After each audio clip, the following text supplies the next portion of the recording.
그러면 본격적으로 살림집의 공간 구성에 있어서 먼저 안채를 알아보겠습니다. 안채는 살림집에서 가장 중심되는 공간입니다. 여성들의 생활 공간으로 외부인의 출입이 어렵도록 폐쇄적인 공간 구성을 하게 됩니다. 그리고 집에서 맨 뒤쪽 부분에 위치를 하게 됩니다. 안채는 부엌, 안방, 안대청, 윗방, 건넌방 등으로 구성이 됩니다. 안방은 주택의 제일 안쪽에 자리 잡으면서 폐쇄적인 공간으로 부엌과 접해 있습니다. 그래서 일반적으로 양반집에서는 안방과 부엌 사이에 벽장이나 아니면 부엌으로 통하는 다락문이 있는 경우가 많고, 그 다음에 일반 민가의 경우 서민주택에서는 부엌과 바로 연결되도록 하는 작은 문이 있습니다. 윗방은 안방 윗목에 인접하는 방인데 장과동, 반다리문 등이 있어서 안방과 같이 연결도 하기도 하고 분리하기도 했습니다.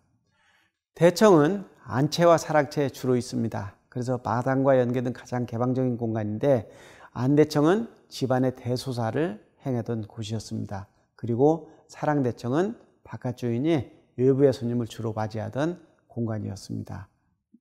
그리고 안채에서 마지막 공간인 부엌은 음식을 만들고 저장하는 기능과 함께 난방 기능을 같이 겸해서 아궁이에 불을 지피는 기능을 겸했던 것입니다. 다음으로 사랑채는 주인을 포함하여 남성들을 위한 공간이었습니다. 그래서 주로 집의 바깥쪽에 위치했고 안채에 비해서 공간 구성이 비교적 개방적이었습니다. 별동으로 짓는 경우도 있었는데 대개는 안채와 연결해서 지었는데 시각적으로는 담장 등을 이용해서 분리를 시켰습니다. 그리고 사랑방, 침방, 사랑대청, 누마루 등으로 구성이 되어 있는데, 사랑방은 가장의 일상 거처 및 내객의 접대 장소가 되겠습니다. 그 다음에 침방은 사랑방 옆에 붙어 있어서 주인의 일상 취침 공간이 되겠습니다. 그리고 사랑대청은 상류주택 내부에서 가장 개방적인 공간인데 주로 집회와 교류의 기능을 수행하였던 곳입니다. 다음으로 행랑채는 대문간에 주로 붙어 있는 방이었습니다. 행랑채는 소술대문을 중심으로 좌우로 연결된 솔건오비의 거처인데 행랑채와 작업 공간으로 구성되어 있습니다. 물론 여기에 화장실이 붙어 있는 경우도 있고, 그 다음에 축사가 붙어 있는 경우도 있습니다. 그래서 행랑채는 주로 단순한 3량가로 건축하면서 크기는 한 칸에서 두 칸이 보편적이었습니다. 다음으로 사당을 말씀드리겠습니다. 사당은 조상의 신주를 모신 건물로 주로 중상류 주택에 건축되었습니다.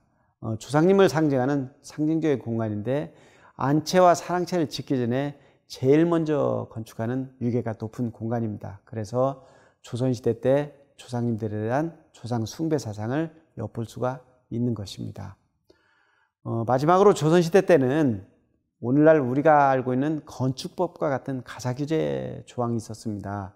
조선시대 때 경국대전에 기록이 되어 있는데, 신분별로 대지와 주택의 규모 및 장식을 제한하는 제도를 시행했습니다. 그래서 신분과 품계에 따라서 대지 면적이 제한이 됐는데, 정1품은 35부, 정2품은 30부, 정3품은 25부, 그리고 서인은 2부였습니다. 여기서 부라는 단위는 생소하실 텐데요.